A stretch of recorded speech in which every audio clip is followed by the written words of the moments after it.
کربلا کا واقعہ بہت بڑا پیغام ہے صبر و تحمل کے حوالے سے. میں چاہتی ہوں کہ مفتی صاحب ہمیں اس بارے میں مزید آگاہ کریں. دیکھیے، جب کربلا کی بات ہوتی ہے تو کربلا تو یوں سمجھیے کہ صبر کا اعزاز ہے. جہاں پر صبر کو بھی آ کر اعزاز حاصل ہوتا ہے وہ کربلا ہے. بالکل. اور یوں سمجھیے کہ صبر بھی جہاں آ کر اپنا سر فخر سے بلند کرتا ہے وہ میرے آقا امام حسین لجپال سرکار کی بارگاہ ہے. کربلا اور کربلا والوں کا صبر ایک مثال بن گیا، اور آج تک پوری دنیا میں جب بھی صبر کا نام لیا جاتا ہے تو سر فہرست جو بات اور جو مثال ذہن میں آتی ہے وہ میرے آقا امام حسین لجپال سرکار کی آتی ہے. بالکل. اس کی وجہ کیا ہے کہ نبی پاک علیہ الصلوۃ والسلام کے یہ چہیتے بیٹے، میں امام حسین لجپال سرکار کو نواسہ رسول مانتا ہوں لیکن میں نبی پاک کا بیٹا مانتا ہوں. بے شک، سبحان اللہ. کیونکہ نبی پاک علیہ الصلوۃ والسلام نے خود ارشاد فرمایا کہ یہ میرا بیٹا ہے، حسن میرا بیٹا ہے، حسین میرا بیٹا ہے. اگرچہ پوری کائنات میں جو رشتوں کی جو تقسیم ہے وہ ایسی نہیں ہے کہ بیٹی کی اولاد بیٹا نہیں ہو سکتی، لیکن نبی پاک علیہ السلام نے ارشاد فرما دیا.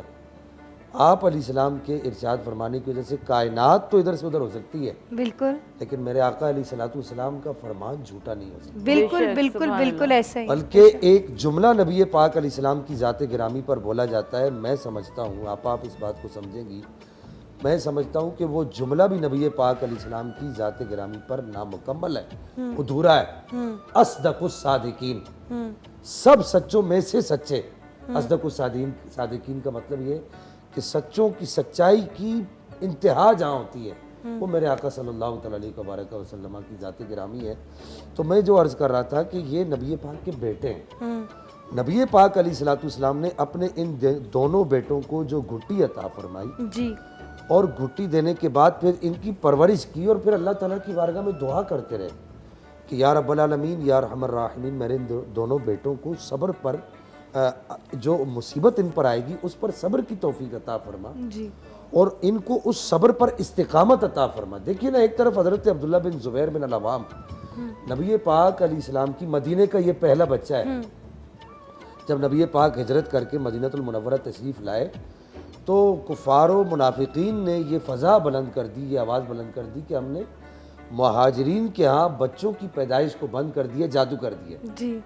تو نبی پاک علیہ السلام جب تشریف لائے تو مدینے کا جو پہلا جو بچہ ہے وہ حضرت عبداللہ بن زبیر ہے.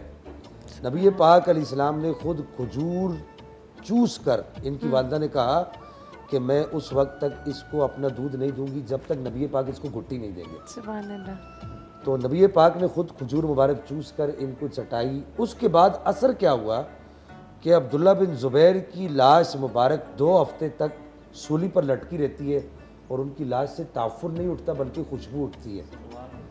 تو وہ نواسہ رسول جو امام حسن یا امام حسین ہیں جنہوں نے صرف نبی پاک کا لعاب مبارک نہیں چاٹا بلکہ جن کی رگوں میں نبی پاک کا خون دوڑ رہا ہے اور سیدہ خاتون جنت کا مبارک متبرک اور مقدس نورانی اور عرفانی دودھ دوڑ رہا ہے، ان پر آ کر صبر کیسے فخر نہیں کرے گا؟ سبحان اللہ. بلکہ جو میں کہوں کہ اگر پوری کائنات میں اگر میں ایک بات کہوں اور یہ بات بھی عرض کر دوں کہ یہ جو اہل بیت کا جو خاندان ہے نا یہ عشق کا نام ہے. بالکل.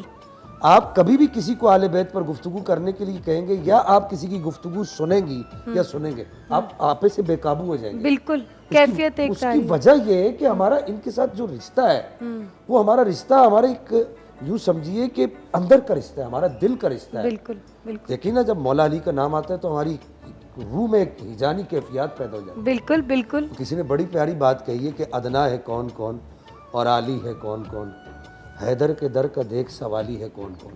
سبحان اللہ. نعرہ لگا کے دیکھیے حیدر کے نام کا، چہرے بتائیں گے کہ حلالی ہے کون کون.